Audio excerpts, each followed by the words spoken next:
Thanks for checking out another episode of Wonderful Garbage, Bravo TV Recap Edition. It's another solo episode with your host, Angela. And in this episode, I will be recapping the latest Southern Charm and Southern Hospitality. I did another episode recapping and giving some thoughts on the latest Real Housewives of Beverly Hills and Summer House, so make sure to check that out. All right, let's get into it. All right, Southern Charm. This one was rough on Shep, but also fun to see Shep get a taste of his own medicine. Like, how many girls have you led on for years? And now you get to see what it's like. Also, I watched the after show, and the way that everyone was just like, oh, poor Shep.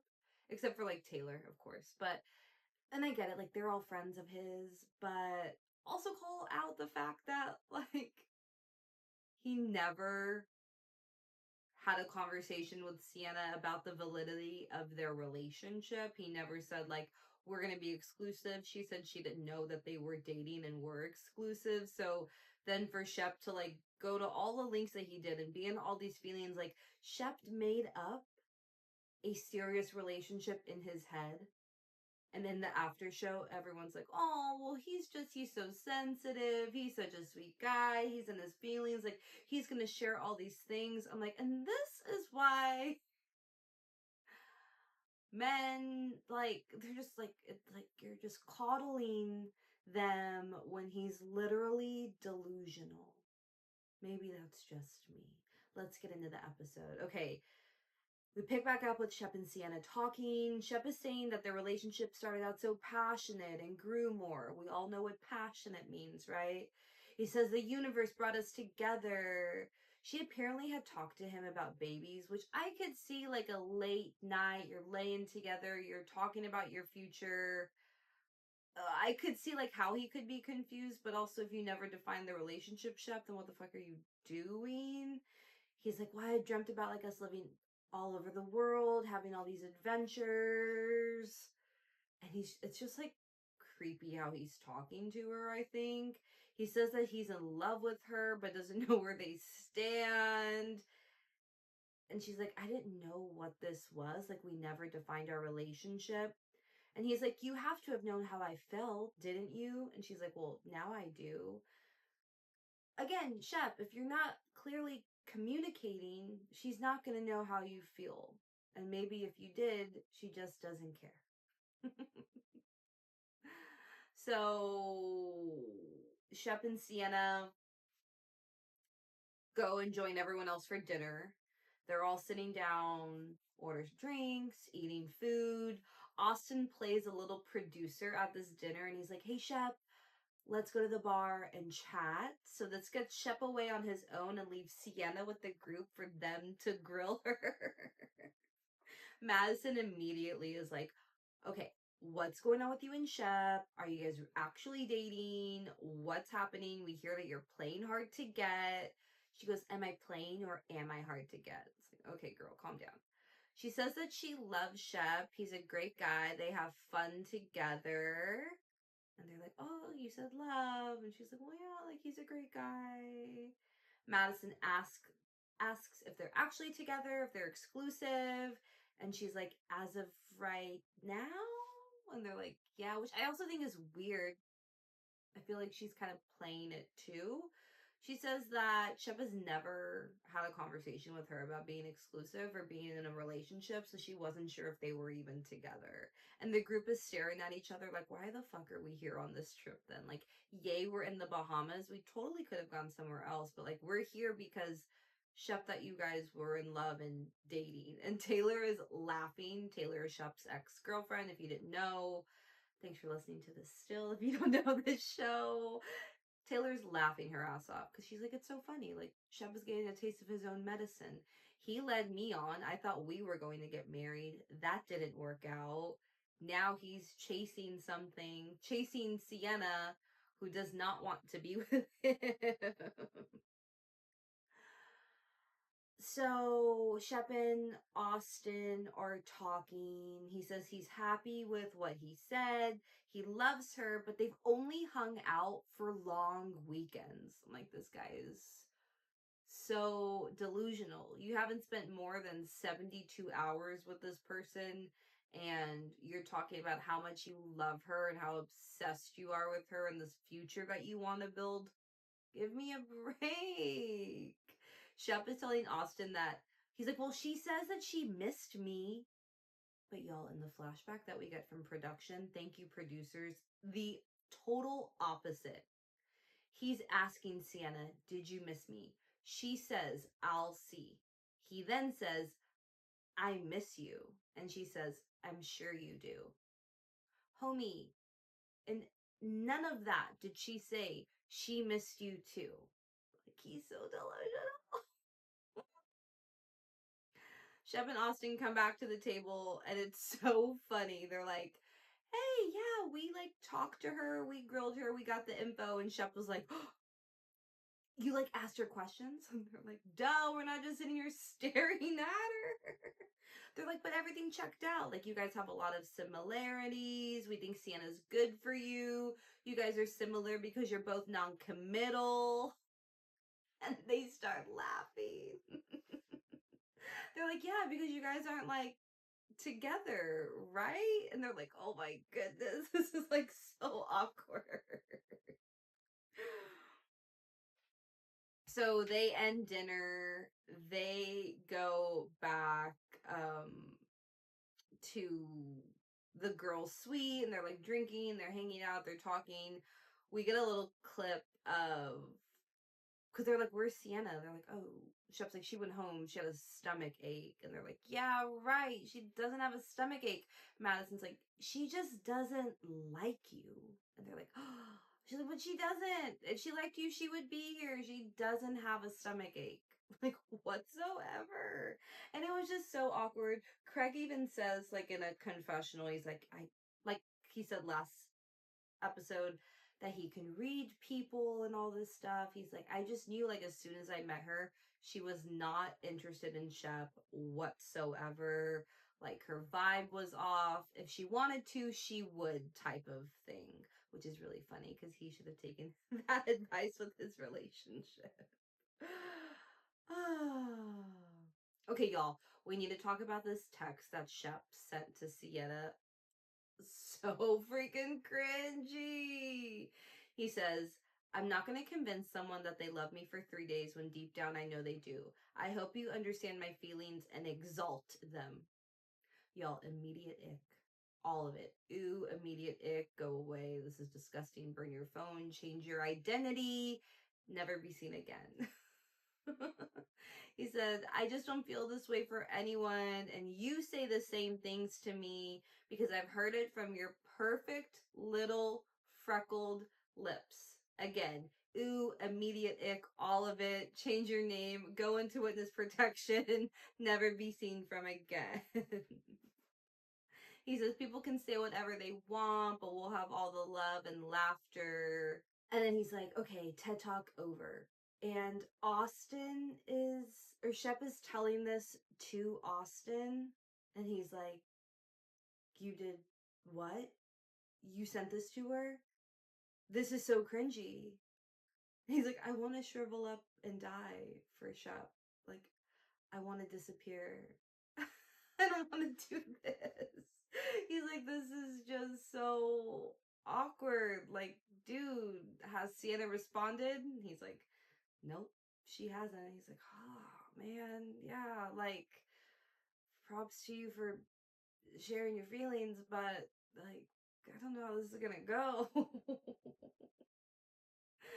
And then later on, Shep, Austen, and Craig have a talk, and Shep reads the text to Craig, and Craig and Austen are cracking up laughing. And then we learn a little bit more of the text that he shared. He says, our love is rare, the rarest thing on earth, the most purest thing. And you're like, oh, Shep, no. Craig's like, okay, good try, but I'm not gonna lie to you. It shouldn't be so forced. Like, you were begging this girl to love you and to spend time with you, and it's not happening. And Shep is like, well, maybe like this is a closure thing and that's okay. Like, I'll be fine with that. I'm like, that text was not closure. You were trying to continue to profess your love to this girl and it's not happening. She doesn't like you. And then they ask him, like, has she responded? And he's like, no, she still hasn't responded. And then we learned that the group is doing two separate things. Some are going to go snorkeling and some are going to go to a fish fry. And Shep's like, well, I'm going to go snorkeling, but Sienna wants to go to the fish fry. And the guys are like, she's not even going to hang out with you? She wants to hang out with us, but not you? Craig's like, no. If she's going to do something, she needs to go snorkeling with you. Like, why would she hang out with us? It would be awkward for us. And he's like, yeah, well, I haven't even heard from her, so I don't know what she's going to do. And then all of a sudden he's like, oh, Sienna called me. I need to call her back, which I really think she didn't call him. I think he was like, fuck, I need to go talk to her. He calls her. She said she's not going to come over. She feels sick from the night before. He brings up the text message, says it was intense, like, but was heartfelt. And she agrees. She's like, yeah, we need to talk about it later. Yeah, it was very, very intense, but very heartfelt. But yeah, we should talk. And she's like, okay, well, you guys have a fun day. They're going to be there one more day. They're going to go like have a boat day. So Shep is hoping that she joins for the boat day. She says that she will. Who knows what's going to happen? But fuck, this trip is like, this trip is rough, but also really entertaining. Taylor, Molly, and Rodrigo do flamingo yoga. That's really cute. And then Shep, Taylor, Ryan, and Molly are going to all go snorkeling. The rest of the group is going to do the fish fry. Also, Vanita, Whitney, and Ryan get there. Whitney doesn't do any of the things with the group because he was probably forced to be on this trip. But Vanita's going to go to the fish fry and then Ryan goes snorkeling. So they're driving out to go snorkeling and Molly's like, oh, what's Sienna gonna do? Like, is she gonna come hang out with us later? Or like, what's going on? And Shep is just lying through his teeth to Molly. He's like, yeah, she texted me back, but like, I made the decision to just like take the day off and just like enjoy it here with you guys. And it's like literal opposite. She didn't respond to the text. You had to call her. She said she was feeling sick and not going to hang out with you. Like, she doesn't want to hang out with you, dude. So they go snorkeling and it's gorgeous. It looks really, really nice. They're all done snorkeling. They talk about Shep's like in his feelings about everything that's going on, and they're like, it's gonna be okay, it'll be fine. He's like, I feel like I'm chasing something, but he like appreciates them hanging out. He's like, even you, Taylor, which is just, it's nice to see Shep and Taylor coexisting. I think if they couldn't, she wouldn't be able to be on the show anymore, really, because Shep's been on it since the beginning. It's kind of like a boy-centric show, unfortunately. And then it was, I was shipping Molly and Shep together, but only if he changes a lot. But now I don't even think I want that for her. I don't want her to be with some man-child who's delusional and like can't take a hint. I think she deserves a lot better than that. And the group at the fish fry, they're all talking about, they're like, Craig's like, yeah, Sienna wanted to come here and hang out with us, not even like go to snorkeling. Like, it's really weird. And they're all like, yeah, that is really weird. So they're kind of talking about like the Shep and Sienna of it all. And they all agree like something is weird. It doesn't seem like it was the way like Shep was portraying it and talking about their relationship. They're just not sure like if she is really into him or not. And then after the fish fry, they go to a bar, and Craig and Madison have a talk because because of Craig and Austen. Craig feels like Austen hates him, which is just really funny. He's like, he winces, he makes these little faces when I say things, and it bothers me.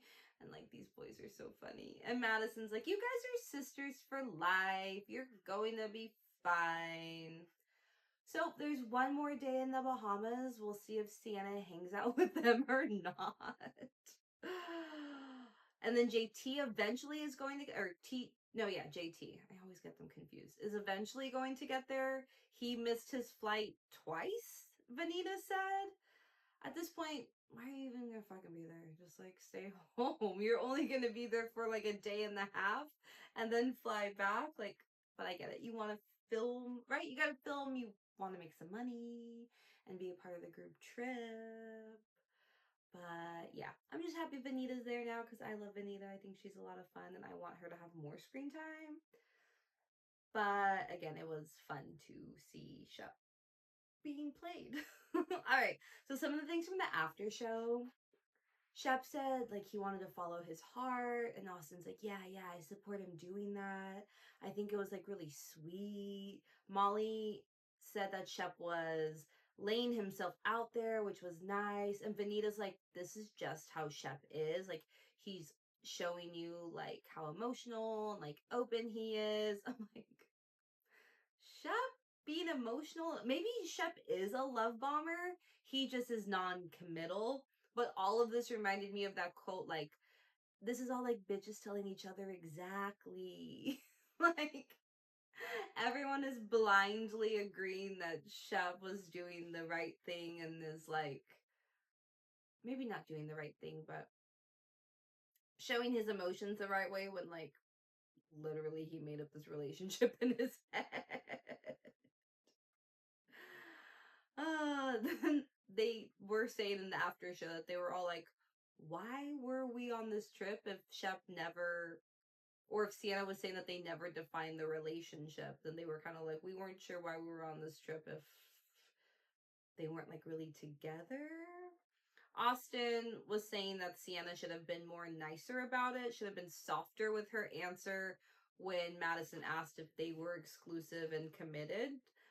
No, she didn't need to lie to make Shep look not as desperate.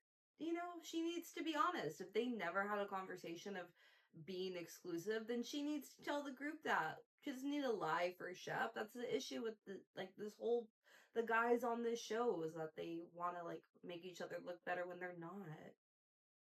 Rodrigo said that he had actually hung out with Shep and Sienna at Shep's family's place in Hilton Head, and like they all had fun together. And then when they went to the Bahamas, there was a change. That was interesting to me because like maybe she in the emotions or like was having fun with him for a little bit, but just when they were together, like, okay, we'll meet up, I'll come see you, let's enjoy our time together. But when we're not together, we're seeing other people, we're doing our own thing. I don't know. I did think that was interesting of Rodrigo to say. Um, but yeah, I don't know. That's what I got from the after show. Okay, then I watched Sienna's TikToks, which was like a lot of nothing. She said when she saw Shep's Raya profile, he just seemed like a southern guy who liked to fish. He said he liked to go to the Bahamas.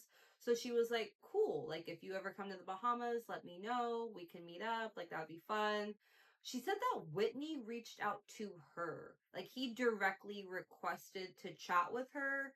He didn't come up in her like matchups at all. Like you could be matched with this person type thing. It was all him reaching out. And then when she went to Charleston to see Shep, she had no idea that was Whitney because he looks totally different on his profile, which is really fucking funny. She's like, I didn't know that was him. So then when Whitney was telling Shep, oh yeah, well she reached out to me on Raya. Of course, another lie. She said that like when she was talking with Shep, she initially didn't want to go to Charleston because she didn't know him. But that like if they ever came to the Bahamas, they could meet up, but she just like wasn't gonna go meet this man. And then that summer she was traveling a lot, so he was even like, oh, maybe we could like travel to the same place and meet up, which is so creepy. You don't know this person and you're like, fly across the world to like see me, or let's meet up in this place. Like, no, that's how women get murdered. This is weird. She did say her grandma was a fan of the show, but it didn't change her choice in dating Shep. Like, she had already matched with Shep on Raya, and then she was telling her grandma, and her grandma was like, oh, yeah, it's that guy from the show or whatever. I don't know. It just sounds like Shep got way in over his head and is now being brought back into reality. I just hope it humbled him a little bit so he'll be nicer to women that he potentially meets and wants to hook up with, and like doesn't play with their heart because his heart got played with too, you know? All right, let's get into this week's Southern Hospitality. Okay, so the episode opens with Maddi talking about the commitment ceremony in Vegas. She says that her and Will just have different definitions or understandings of what that ceremony was. She knows that that was fake. Joe is thinking that it's real. We learn that Maddi and Emmy stayed out after the whole crew hung out and partied together. Joe got really drunk, went back to the hotel. Emmy and Maddi stayed out gambling until like 5 in the morning, as you do in Vegas. When they got back to the hotel, Joe was pissed. He was like, how would you like do this on our wedding night? You didn't come back home with me. She's like, it's not our wedding night. If it was our actual wedding night, I wouldn't have done that. And also, like, would you have gotten this shit faced if it was our real wedding night? Joe does eventually say he's like a bitch for acting the way he was in his confessional. I'm like, good for you. Well, hopefully it's not like a glimpse of what's to come. And I feel like Joe is starting to show his insecurities about their relationship, and he's letting that out on Maddi. We learned that Joe wants to propose to Maddi soon. He's like, we've only been together for 4 months, but it feels like a year. He's telling Brad that he wants to get engaged to Maddi when she goes out on the road and DJs, because if he's not there, he would feel better about it if they were engaged. Like, so you don't trust her going out and DJing unless she has a ring on her finger to show everyone else that she's taken? Like, no, trust your partner and that everything's going to be fine, you know? Brad clocks it and he's like, Joe is just insecure. And he's scared that if Maddi's career continues to grow, she's going to outgrow him. And we do see a little bit of this at the end of the episode, which we'll get to later. But it's also like, it's Paige and Craig.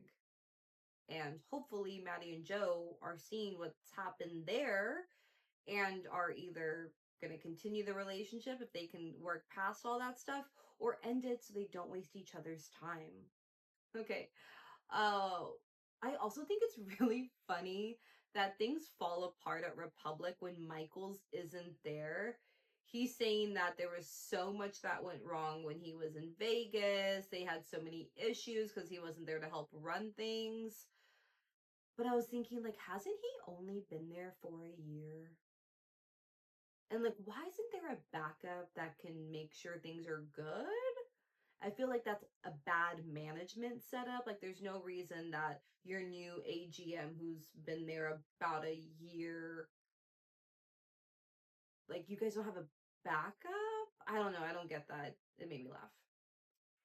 Okay, TJ, Mia, and Molly hang out, and they all agree. They're like, so what's the deal with this vendetta against Will thing that Emmy and Will are both saying, that this guy is making up rumors about Will cheating because they want to tear Will down? They're like, yeah, no, this is all BS. Like, we don't buy it. Nobody has time for that. You're so busy in law school.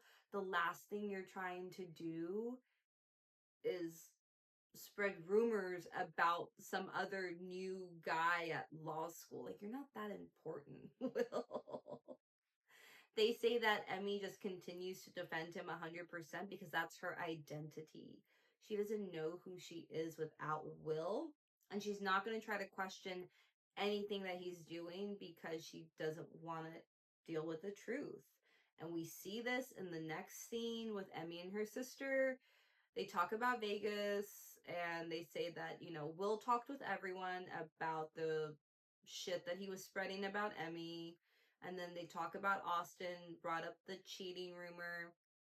Emmy says it's a bunch of BS about Will. She says that all of this has made Emmy and Will, all of this has made them love each other more. And then she's like, I think I'm gonna get proposed to next summer. And then, like, should we get married in London? And the faces that her sister is making is like, oh, what?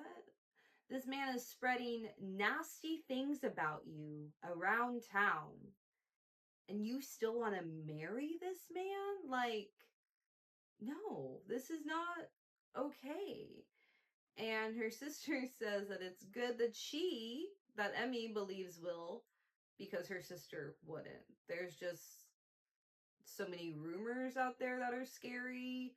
She would have her doubts. And then Emmy turns condescending to her sister.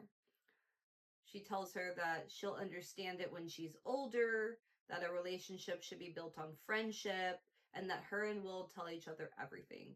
The age difference is like 8 years, but Emmy's younger sister was hella wise. More wise than Emmy at this point. Emmy says, if someone is cheating on their partner, they just don't love each other anymore. Like, if you love someone, you won't hurt them. I'm like, no, it's like, okay. And Emmy's sister just keeps doing the same thing. She's like, okay, whatever you say. Like, she's doing such a good job of not, like, calling her out on TV, but also not fully agreeing with everything that she's saying.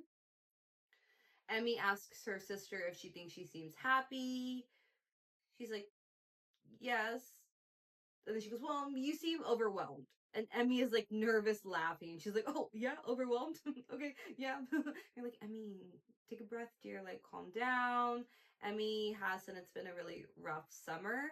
And this whole thing is just awkward. Like, Emmy's sister did the best she could to support her on camera, but I'm hoping behind closed doors she's having a different conversation with her of this relationship isn't healthy, you know? And I continue to love this show because it's having conversations with a younger generation that feels open to have them on TV regarding family conflict, about being gay and owning your sexuality and figuring out who you are. So we have this scene with Lake and her bestie Shelby, that's like her girlfriend now, and Michaels and his boyfriend Preston. So Lake and Shelby have known each other since high school. They started out as best friends. Lake is like, and then we just started making out one day and it felt right. And we started dating. She was like a really big part of me figuring out my sexuality. And so whenever her and Shelby are together, they are intimate. They are together when they do get to see each other. And they're like, well, like, what does your family think about this? Because like they obviously know Shelby. If you guys went to high school together, she says she hasn't talked with her dad about it, but sure that he's aware because they were always together. And she doesn't want to have the conversation with her dad because they're a very religious Southern family. He's a prominent businessman, and they have such a good relationship that she doesn't want to mess it up by being honest about who she is, which is just heartbreaking. She has a fear of not being accepted or loved if she's honest with her dad. And again, like, the show is just so important for people who could be going through the same thing and not sure how to have those conversations. And he's probably going to see the show, and I'm really interested to see what's going to come from that, and hope that he's accepting, hope that it doesn't change how he loves his daughter, and hope he makes it love her even more, knowing that she's scared to have a conversation with him about it. And I love the advice that Michaels gives because he is going through the same thing with his mom. He says, you can't live to please others. He said, I did that. I did that for so long. He said, but at the end of the day, you're not being true to yourself. And I want you to feel supported, and I want to guide you through this because I know exactly how you feel. So I just really love that. I thought that was a really sweet moment between them. All right, so then we get to see TJ Sir Wiener's event, and it looks really good, like really good show out. There's turnout, show out, really good turnout. He's selling merch. They have samples set up. Everything looks really cute. Super, super cute. And the group has like all showed up for him. There's some people from Southern Charm that are there. Mia and Molly are working the merch stand. And Mia's like, I'm such a good friend because I'm doing this for free. I'm back at a place that fired me. CEO Leah is trying to like tell TJ how to help set up the event, and he's like, no, I got it, like I walked it through already. And she's like, okay, I'm just gonna say there's like different ways you could be setting things up. And he's like, no, I got it, don't worry, like I already have it like planned out in my mind. And he's so stressed about it, but he really does want this to be successful. He's like, if it's not successful, it's gonna suck because like my ex is gonna have the last laugh. He said, but just all the coordination he's done, ordering the merch, all the money that he spent on everything, he's really, really nervous for how it's gonna go. But everyone like gives him really good feedback. They love the hot dogs, they love the merch. It's a really fun vibe. Later on, he talks to Lev and he says that he almost has broken even, which Lev is like, wow, like that rarely happens on someone's first event. And she even says in the confessional, like, I really didn't know how this was going to work out. I didn't see the vision for it. She says, but seeing how it came together and everything TJ's put into it, like, she is really proud of him and happy that he was able to execute it well and can do it. And she's hoping that he can do more events like this because it only helps grow their business too. So congratulations, TJ. That was really, really awesome. So Emmy and TJ actually talk the day after the event. They're talking at work, and TJ's like, I heard something from Taylor, who is his roommate's girlfriend, and Taylor is on Southern Charm. And he says, I heard you said I was the cause or the reason why all this drama is happening between you and Will. And Emmy backtracks and she's like, no, like I knew Taylor was gonna say something to you, and that's not it. I just said like it's been a really rough time. And then in Emmy's confessional, she says, well, yeah, I didn't want to tell TJ the truth of how he was going to react because like he's exhausting and he's gonna like blow up on me if he's in a mood, and I just don't want to deal with it. So right now I'm just gonna say like, yeah, it's not his fault, but I don't trust him. I'm like, girl, everyone else is also scared of talking to you about things because of how you're going to react. And I'm so interested to see how all of this is going to go at the reunion, because the things that Emmy has been saying in her confessionals, I feel like people are really going to have a problem with. And vice versa. The honesty that everyone else has been saying in the confessionals about Will and Emmy's relationship, Molly earlier saying that Will is Emmy's identity and she doesn't know how to live without that. Like, who is she? There's just going to be a lot from those confessionals that I feel like are going to come out at the reunion. All right, the episode ends with Maddi and Joe part 2. So Maddi is talking to her mom and they're talking about the commitment ceremony. And her mom's like, you didn't sign anything, right? And Joe didn't propose yet. And she says, no, there was no signage, no ring, like it was just for fun. And she says, good, because like I want to make sure that you have your own identity. And that is so nice coming from her mom, making sure that she's okay, not rushing into anything, not losing herself at all. Maddi says that or no, her mom says that, it's just like everything's kind of moving fast. Like you haven't even been out of your previous relationship for a long time. You and Joe have only been together for what, like 4 months? And Maddi says, yeah, I can see a future with him. Like he's my best friend, but her number one priority right now is her career. And in a confessional, she says that, as much as she loves Joe, her independence is the most important thing to her. She wants to have a house. She wants to be financially independent. And you can't always rely on a relationship to work out. She doesn't want to put all of her eggs in that relationship basket, even though Joe is 100% in, because she doesn't feel ready. And it's Paige and Craig. 2.0. And again, I'm really interested to see how the relationship's going to go, how it's going to move forward. Joe's going to have to be confident in this relationship for it to work. He can't keep crowding around Emmy the way that he has been. So then Joe and Maddi are hanging out and they're talking about their living situation. Maddi is looking at houses, like just for fun. She says she wants to eventually invest in real estate, so she's just seeing what's out there. Joe says he spends a lot of time at Maddi's house. He doesn't own a car because he lives 2 minutes away from Republic, but Maddi lives 45 minutes away from Republic. And he likes spending time at her house, but it's also not their space together. And Maddie's like, I hate this pressure of trying to figure out living together. I don't think we need to figure this out right now. And Joe says he isn't going to spend the next year going to her house all the time. And she's like, okay, then don't.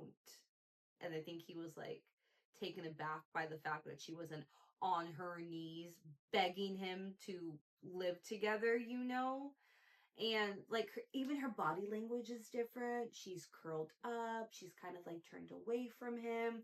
You can tell she's having anxiety and is stressed about having this talk with him. She feels like she isn't compromising. Oh, he feels like she isn't compromising like he would.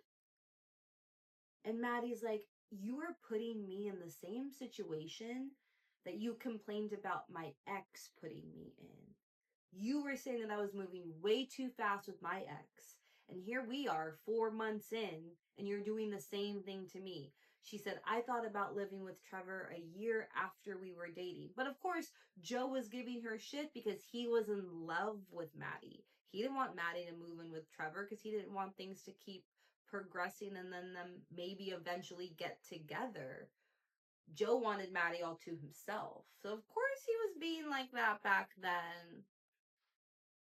And then he's like, well, do I make you a better person? Do I make you better at your job? Do I make you better as a DJ? And this was so annoying to me.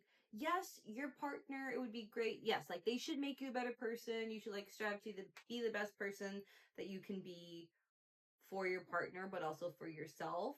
But as far as her DJ skills and her job, it's her continued work ethic and her continued focus in becoming the best that she can be that makes her better. Not you, Joe. I didn't like that at all. But she does say yeah, you do make me better. And he says, I don't like you comparing me to your ex-boyfriend. He's a bike taxi driver and you and I are married. It's no, you're not, Joe. You guys are not married. You're delusional. You're just like Shep. Shep thought him and Sienna were in a full committed relationship and they never had the conversation. And also, Joe, you've shown no growth in your job. You had one talk with Leva 2 seasons ago about you wanted more responsibilities. Where has that gone? What has happened there? You should be focusing on what you need to do to better your life and yourself. Don't just stay at Republic or see how you can grow within those companies, And Maddi is crying and he's not addressing the fact that she's crying, and she's just saying that everything is moving too fast for her and that if it isn't broken, why fix it? Why are we putting so much pressure on this? And that's where it ends. And I just feel bad for Maddi because she is growing in her career. She is getting so many DJ opportunities, and I'll be damned if she gets held back by a man, not a man, by a boy who is insecure in his shit. You feel me? Alrighty, well, that is it for my Bravo TV recaps of the Southern shows. Thank you so much for listening and tuning in. If that was fast, I apologize. I'm trying not to talk as much because I know these could go on forever. But I really appreciate you guys checking us out. Follow us wherever you listen to this, on Apple, Spotify, or YouTube. click that like, the subscribe button, comment, let me know what you think, and then follow us on social media. All right, y'all, have a good day. Until next time.